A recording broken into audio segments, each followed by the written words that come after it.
Ici ER. Les Français parlent aux Français.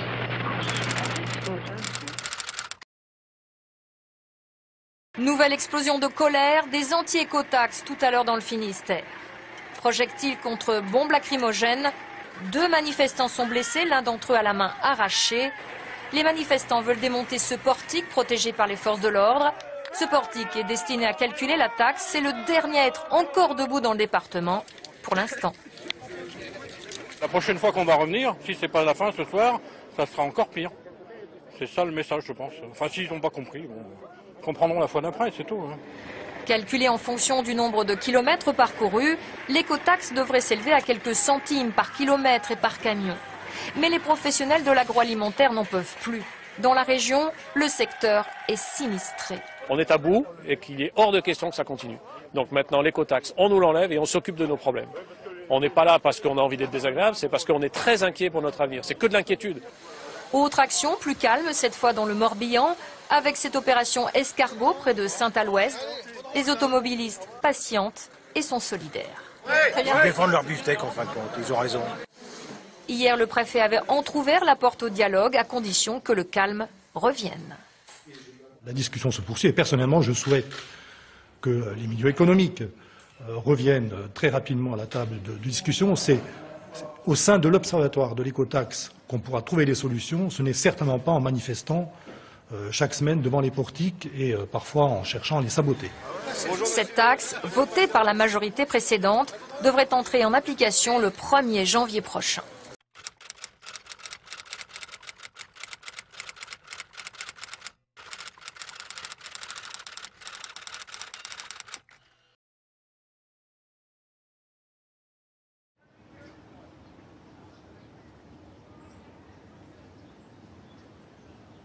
Effectivement, on était appelé, appartenant à la gendarmerie mobile, on est souvent appelé sur ce genre d'événement, que ce soit maintien de l'ordre, manifestation ou autre action qui amène nos unités à rétablir l'ordre public ou à faire en sorte qu'il ne se dégrade pas. Donc on a été appelé effectivement dans la semaine précédente le rendez-vous des routiers et des agriculteurs sur le portique écotaxe de Pont-de-Buis. Donc nous sommes partis vendredi, mon escadron a été mis en alerte, on est parti vendredi pour la Bretagne. Et puis nous avons rejoint un coin en Bretagne, nous avons dormi pendant la nuit de vendredi à samedi. Puis samedi matin très tôt, on est allé se rendre sur place à partir de 8 h. Donc là on a bloqué toute la 4 voies. Et puis voilà, donc s'en est suivi le déroulement de la journée.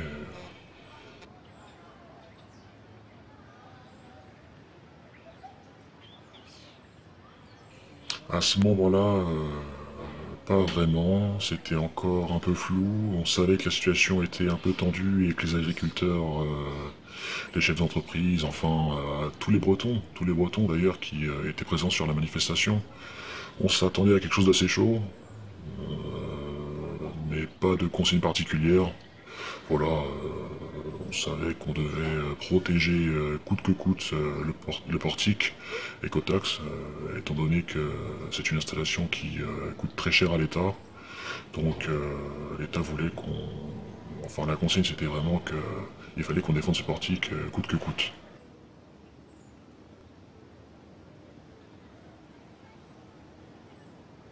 On s'est rendu sur place, comme je vous l'ai dit, assez tôt dans la matinée. On s'est prépositionné, on a mis en place des dispositifs, comme dans chaque manœuvre militaire, entre guillemets. Hein. On met en place un dispositif de défense avant et après le portique. Donc on a bloqué entièrement la 4 voies. Et puis donc on a attendu, ça a été long, entre guillemets, puisqu'on est arrivé vers 7h30, 8h et les premiers manifestants sont apparus vers midi et demi, 1h. Entre midi et 1h quoi, environ. Voilà, donc le début très calme, les renseignements, on n'avait rien vraiment on n'avait rien aux alentours, et puis vers midi et demi, 1h, on a eu les premières vues sur le convoi de camions et de tracteurs qui arrivaient plein nord. Donc on a été mobilisé directement, assez rapidement. Donc on a été mobilisé sur les hauteurs des deux côtés de la 4 voies. Donc il y avait un peu de tout, du gendarme départemental, du mobile, voilà. Et donc on essayait de boucler un maximum de zones. Et puis donc les manifestants sont arrivés avec énormément de véhicules. Et puis s'en est suivi la prise de contact avec les gens. Donc première prise de contact assez bonne d'ailleurs. Les gens nous parlaient. Il nous parlait du fait que quoi qu'il arrive, ce portique il allait tomber. Donc vraiment ils étaient motivés, c'était vraiment ancré dans leur revendication. Il y avait pour eux une vraie volonté de faire tomber ce portique. Donc voilà, on a discuté. Au début c'était très calme, mais on savait que quoi qu'il arrive, ça allait partir. Donc on restait vraiment sur nos gardes et on restait mobilisés. Et oui voilà, sur nos gardes, sur la défensive, malgré le fait qu'on acceptait concrètement la discussion et que c'était au début très convivial.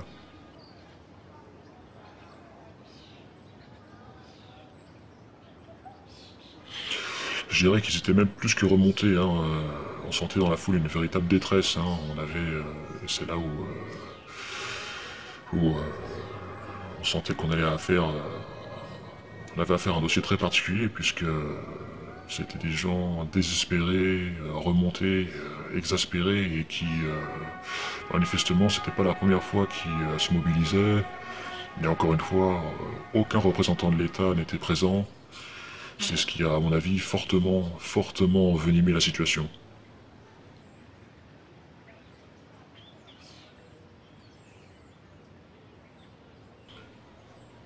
Mais écoutez, ils ont pris le temps, hein, ils ont pris le temps. Ils sont venus, ils ont déjeuné, ça s'est passé tranquillement, il y avait un petit barbecue, c'était tranquille. Et puis, au bout d'un moment, vers 13h, entre 13h et 14h, quoi,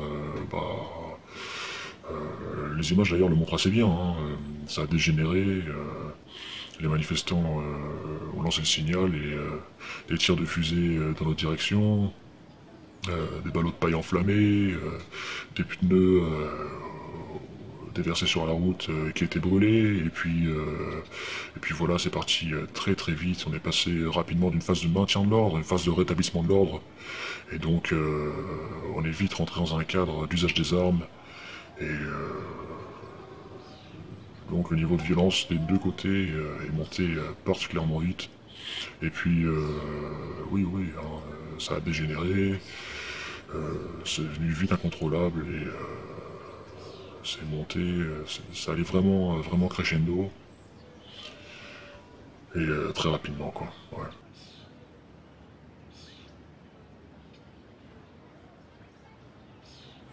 Effectivement, ouais, on a eu sur la 4 voies, la position était quand même bien tenue. Il y avait quand même un dispositif qui était important de la part des forces de l'ordre. Par contre, sur les côtés, les hauts étaient très difficiles à tenir parce que on avait des chantiers et on était en effectif réduit. On était une centaine à défendre le portique, et en face de nous, on avait à peu près 1000 personnes. Donc il y avait, pour les contenir, surtout des gens qui coulaient dans tous les sens et qui étaient très vifs et extrêmement mobiles. Pour nous, c'était vraiment compliqué à gérer. Surtout que quand on a vu la proportion que ça prenait, et oui, on a essayé de faire redescendre un petit peu le niveau d'intensité, mais effectivement on a eu des blessés.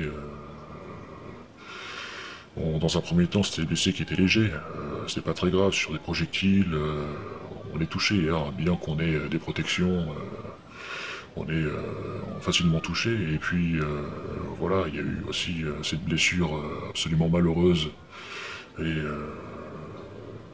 c'était la blessure d'un jeune manifestant qui a ramassé une grenade à main, et qui l'a ramassée et qui lui a explosé dans la main, et voilà, il a eu la main arrachée, hein. Ça, c'était la blessure particulièrement grave de la journée. Et de notre côté, ça a été, enfin d'après ce que j'ai entendu, ça a été effectivement une main cassée.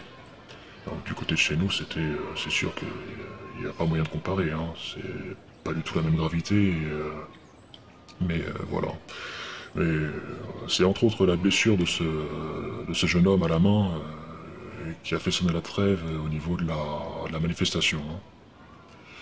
En fin d'après-midi, voilà, c'est vraiment ce qui a marqué un coup d'arrêt, et de ce fait-là, un dialogue a pu s'instaurer avec les manifestants.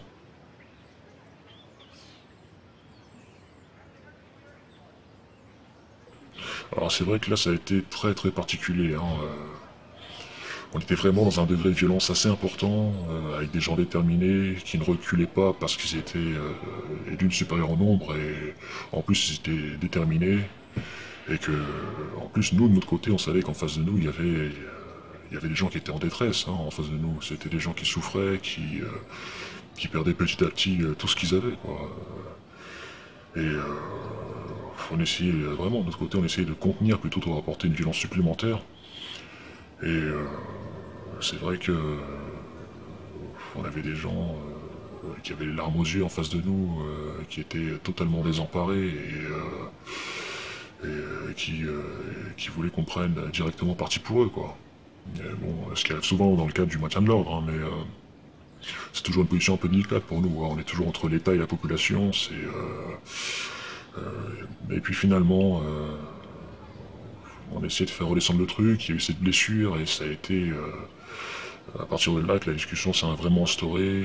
On a discuté avec eux et c'est vrai qu'une ambiance chaleureuse s'est instaurée. C'était très particulier avec nous. De notre côté, on s'est mis à parler de ce qui se passait et du fait qu'on les comprenait. On les comprenait, ces manifestants, et malgré le fait que voilà, prendre position dans un cadre comme ça, pour nous, pour des militaires, c'est quelque chose qui est difficile, hein, qui est très délicat, mais mes camarades et moi, ça c'est vrai qu'on a ressenti un énorme malaise d'être obligé de s'opposer à des gens qui souffraient, et on s'est dit à un moment donné, quoi. Ça nous fait chier, quoi. Voilà ce qu'on s'est dit, hein. Faut lancer le terme, hein. On en a plein le cul d'aller cogner sur des bons Français, sur des gens qui bossent et qui n'arrivent pas à s'en sortir, quoi. Et donc voilà, on a voulu, malgré le fait qu'on ait été à un moment donné confrontés physiquement, on a voulu leur apporter un peu de réconfort, entre guillemets, hein. Au moins un sentiment de fraternité, quoi. Leur dire que voilà, on les comprend et que nous surtout, on avait vraiment honte de faire ce qu'on faisait, quoi. Ouais. Pour nous, on est militaires, on sert le peuple, on sert la nation, on sert la France, et c'est vrai que les gens diront toujours que ouais, c'est facile, vous avez qu'à démissionner, vous avez qu'à faire ceci, cela, mais c'est toujours plus facile de le dire quand on n'y est pas confronté, hein.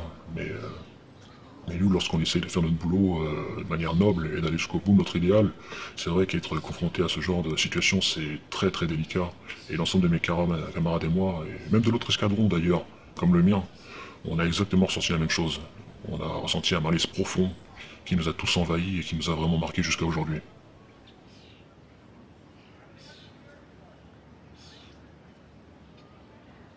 Nous, on pense que c'est quelque chose qui a évolué, c'est certain. Des prises de conscience, oui, on en parle tous les jours au boulot, mais ce qui est sûr, par contre, c'est que les manifestants, eux, ont remarqué un changement. En plus, le peuple breton est un peuple qui a toujours cette faculté insurrectionnelle, qui sait se mobiliser quand il faut, et il est vrai qu'à un moment donné, d'ailleurs, anecdote, hein, je discutais avec une dame et cette dame me disait, dame très très sympathique, hein, elle vient me dire à un moment donné, vous savez, je sais pas s'il faut que je sois rassurée ou inquiète, mais elle me dit, il y a 10 ans de ça, ça aurait été impensable d'avoir une telle discussion avec les forces de l'ordre, quoi. Ça aurait été impensable. Et elle me dit, c'est assez marrant, hein, parce qu'elle me dit, les choses changent, les choses sont vraiment en train de changer, là, on est... d'un côté ça rassure, mais de l'autre côté ça fait un peu peur, quoi. Ça montre vraiment qu'on est au bord du chaos, quoi. Donc effectivement, il y a quelques années, on n'aurait pas eu ça, parce que de toute façon, là, il y a quelques années, la situation n'était pas du tout la même. N'était pas du tout la même. Donc forcément, aujourd'hui, la gendarmerie, l'armée, qui sont le reflet de la société, donc la société, elle change. Nous aussi, on prend conscience de ce qui se passe actuellement, de la situation de la France, de son rôle à jouer, et puis forcément, les membres de l'armée, ils prennent conscience de tout ça, quoi. Ils prennent conscience de ce qui se passe, ça c'est une évidence, ouais. Ici ER, gauche du travail, droite des valeurs.